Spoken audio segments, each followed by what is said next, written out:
While some policymakers advocate expanding missile defenses to assure NATO partners, others want to pause the program before a new site is built in Poland as a means to de-escalate tensions with Russia. That would not buy any kind of meaningful concessions or security from Russia, according to Michaela Dach of the Conservative Heritage Foundation.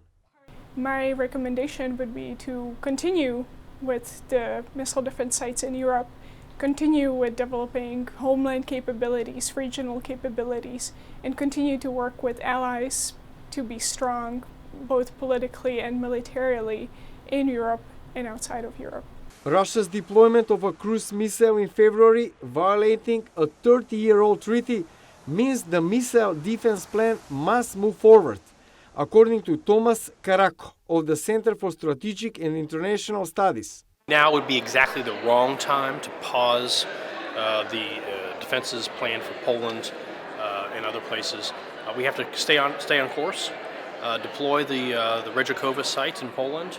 We also, by the way, ought to think about continuing to adapt this capability to face the additional threats. Now that the Iran nuclear deal is in place, the pretext for defending against an Iran attack has disappeared, and so should further missile defense sites, according to PlocShares Fund President Joseph Cirincione. You can pause the program now. If we continue it, it's going to split the NATO alliance because Russia's going to say, see, this program was about us all along. So don't help Russia split the NATO alliance. Pause the program.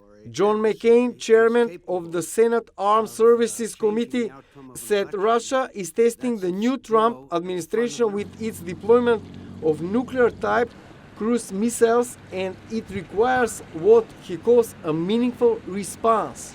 President Donald Trump said he would raise the deployment if and when he meets the Russian President Vladimir Putin.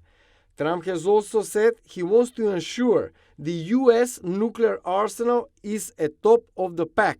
Currently, Russia has 7,000 warheads and the United States 6,800, according to the anti-nuclear group PlocShares Fund.